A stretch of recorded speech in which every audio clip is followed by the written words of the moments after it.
This is Short Hammer. It is the 25th of June, 2022, and this is Trading Zones. Hopefully you had a wonderful week of trading, and so let's get into it. Looking into RTY, and what we saw was, let's go back to here, and looking at the 15th, we had the back test there, and we're just, see, it's just trying to get back up. Nice little explosion here on the 4-hour. So if we look at where we are right now, we are in the 1740s by 1790s zone, almost 1800s, but we're in this zone, right? So if you're looking at this for me, right, as we buy into this zone, I want to see if we can get near the top of this zone, and if we see a rejection, right, are sellers still here? We now know that this area here that's rejected multiple times, that sellers aren't there right now. So we're buying up above that, right? And so now we want to see how high can we go. And I think this is going to be an interesting push. So what I'll watch and see is if we can hold this zone. Will we hit the top of the zone?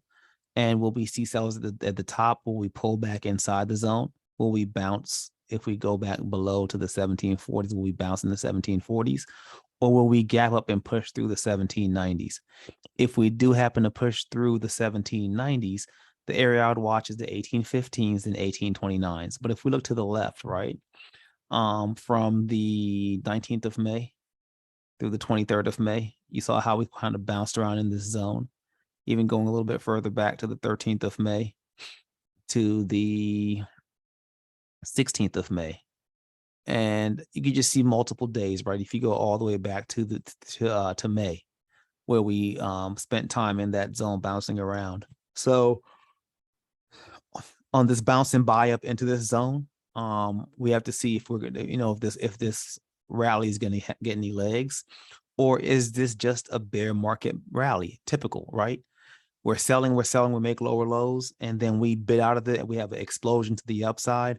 A bear market rally could be 5, 10%, 3%. It could be any amount. It's not the amount. What matters is, do we end up going back lower later, right? So what you want to be careful of is people characterize these different market patterns, right? And the market pattern is not really what's that important. What's important is your time horizon. For someone who, you're long or you're short, if you're in options and options expire before the move completes, it doesn't matter if the rally fails or doesn't fail if you're in the wrong position when that rally, while that rally is still going on. There's a saying that the market can stay, what's the word? The market can stay illogical longer than we can stay solvent. And that's true. Or irrational longer than we can stay solvent. So whatever trade you're taking, small size is the best way to go. And scaling out also as we're moving in any direction, to scale out and take your profits. So we'll see if we've found a good reason to go up. I know they did mention that the banks did pass the stress test, and usually that means that they're going to be able to, after that, be able to buy, work out more share buyback programs if that's what they're interested in doing. But that's definitely a good sign, usually a positive sign for banks when they pass that stress test. Does the stress test really mean anything? No, not really. But it's a measurement that we have, that when banks pass it, it means something good. So we'll see what happens here on the RTY. Sliding on over to the MES.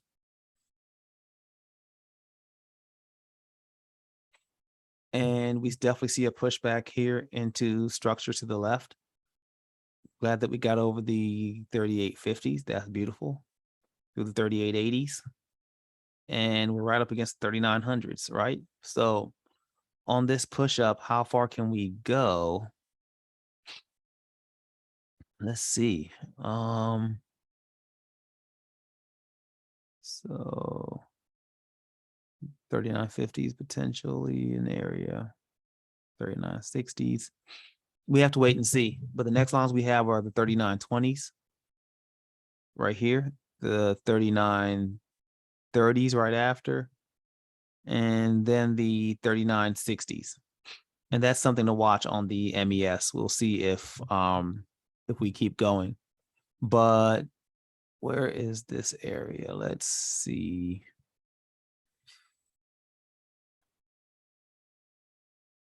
It would be interesting if we got back up to the 4,000 area. That would be interesting.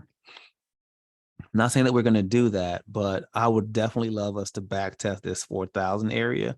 Because if you remember that day, so saying like the 9th or the 10th, when we sold off, the selling was just relentless. That was just a relentless amount of selling, right? And we never really got I'd say a technically sound back test of this 4070 by 4150 area. So I think if we can get back there, I don't know if we will or we won't, right? But I would love that. That to me would be a beautiful setup if we actually made it all the way back there.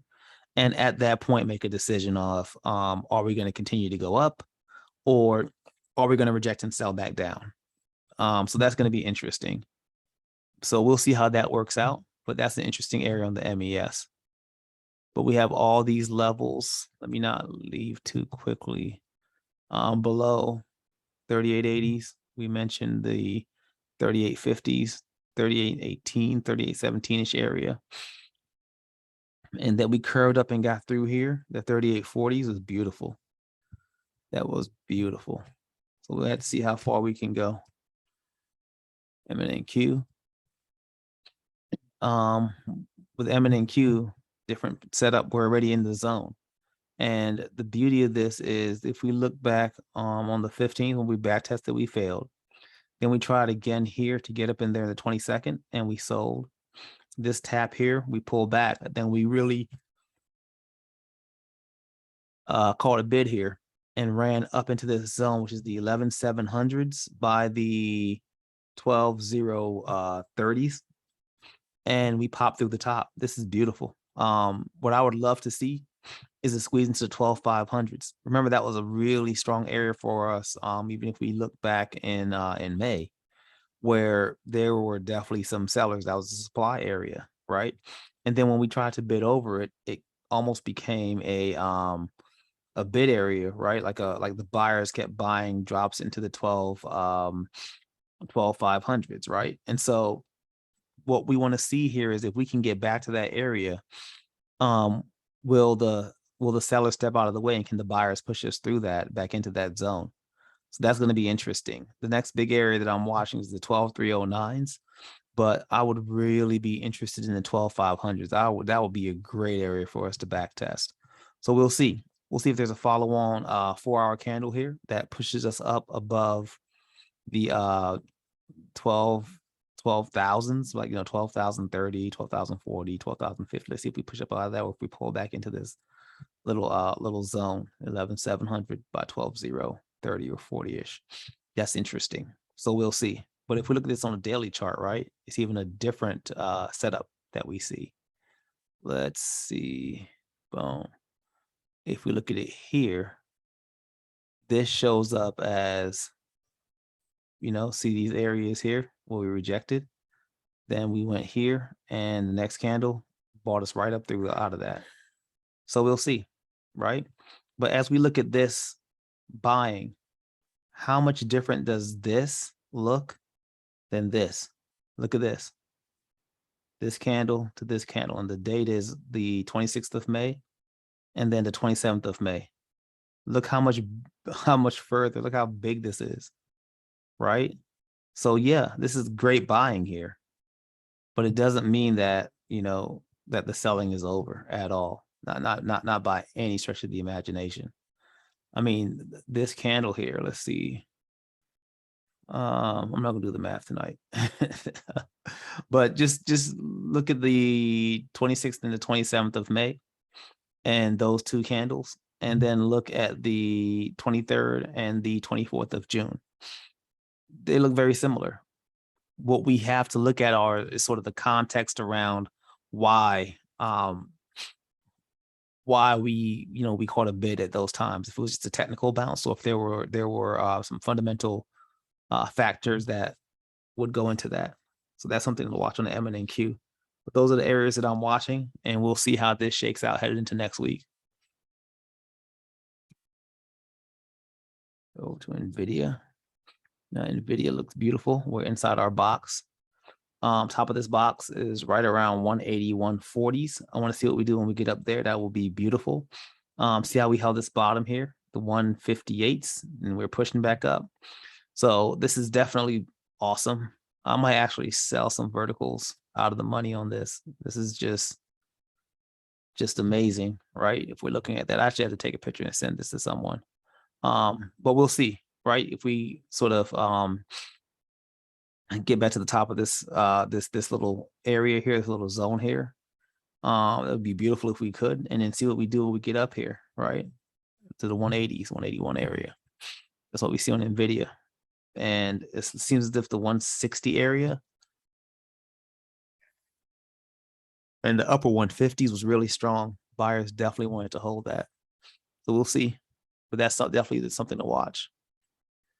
Let's slide on over to Microsoft. And Microsoft, nice little buying here.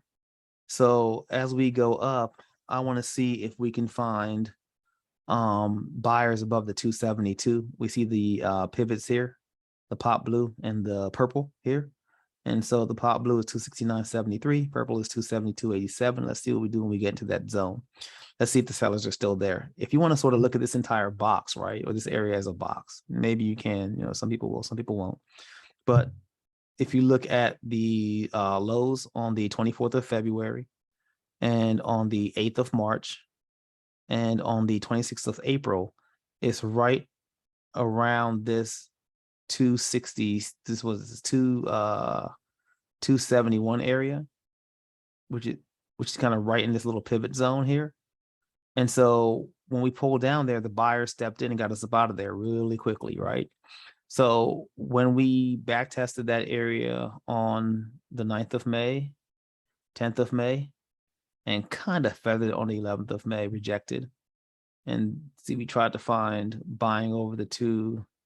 Here we go. We got above it here, 271.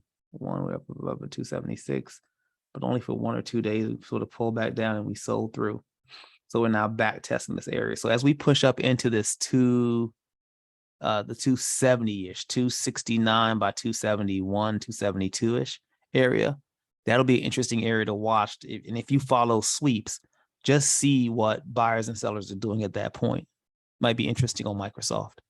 And remember, Microsoft did kind of guide down, right? But I know that's a long time ago. But that's just something to keep top of mind, that they did, predict to do not quite as good for their next earnings. So that's something that's interesting.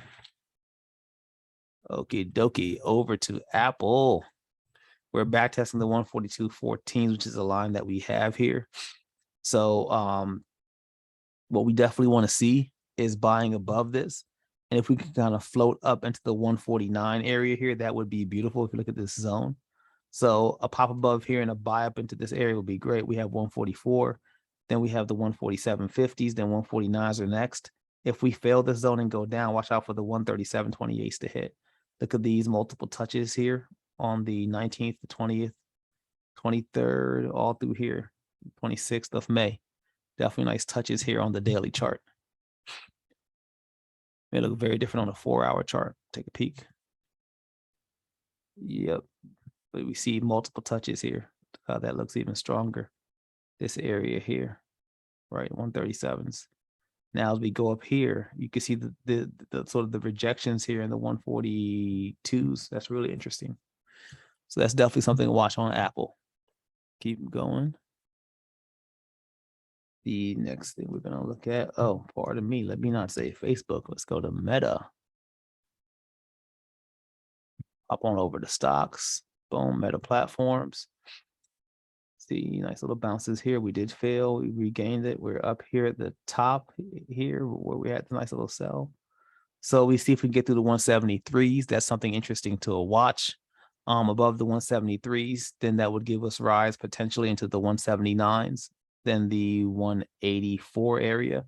If we happen to ping pong around a bit in this 170s area, we'll look for a pullback down around the 161-ish area.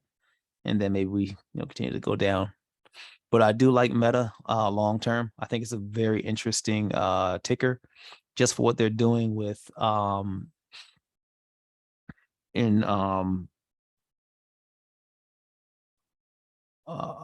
I thinking with in the I guess you say the metaverse, but what they're doing online, right? And how they're going to potentially be bringing companies online and helping them be able to just bring their stores into the metaverse, right? We'll see how that works out. But I think it's really interesting. Very smart of them, smart name, definitely forward looking. I think it's just for them. I think it's really, really intelligent. But we'll see, because it's all going to come down to execution more than anything else, right?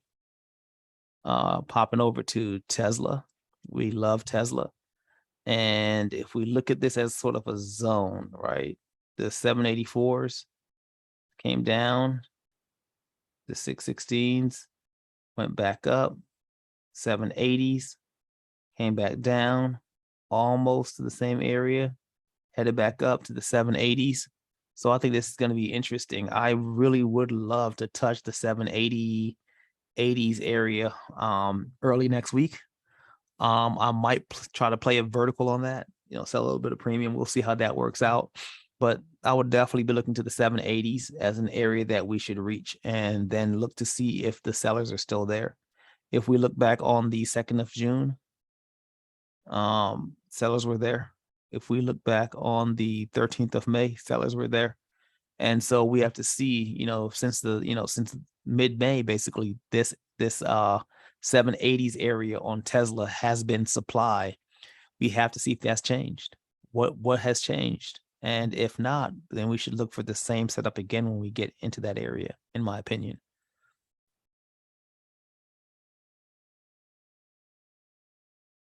Taking a peek over at the SPY. Okay, lots of lines here. Beautiful gap close. So to the upside, we're looking at 390 50s and 393, 395, 396, and 398. To the downside, we have 388 50s, 385 20s, 383s, and 379s. We'll see how that shakes out. But we should definitely have a little bit of movement next week as the market tries to digest all this information. There's a lot going on, but I know that we mentioned that Biden is considering removing the tariffs that we have on Chinese or China's goods and products, and people are saying that could be a silver bullet, right, to help reduce inflation. And what's funny is just the way that the situation with Ukraine and Russia, that war has created just this this wave of inflation that the Fed didn't really plan for. So I think they planned for regular inflation that we had with our market and the challenges with getting goods in the country and the supply chain. But what happened with Russia and Ukraine was a curveball. And I think they've sort of been playing catch up. If the president is able to do something with tariffs, regardless of how that may change things from a literal sense, like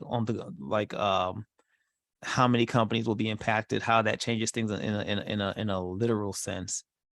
That's not what's important. It's the figurative sense and how the market may view that and how that could reduce inflation, right? And so that's going to be really interesting to see how the president navigates that.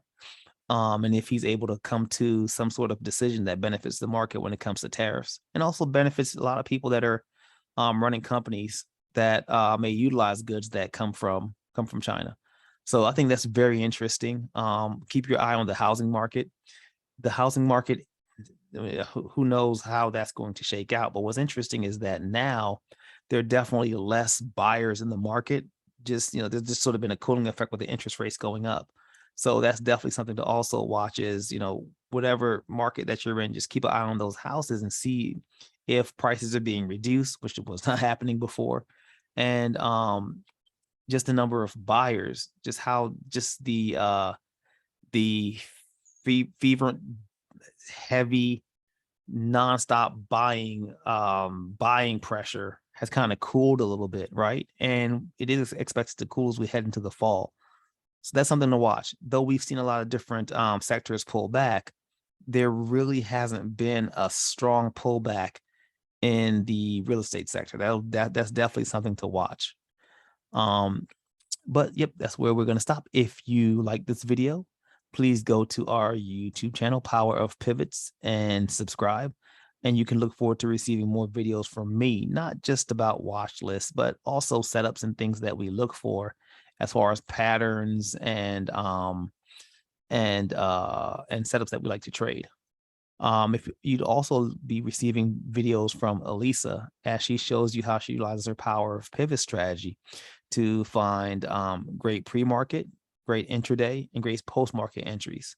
Thank you so much for your time. Have a wonderful, safe weekend. I think for most, the kiddos are out of school. And so the madness has begun.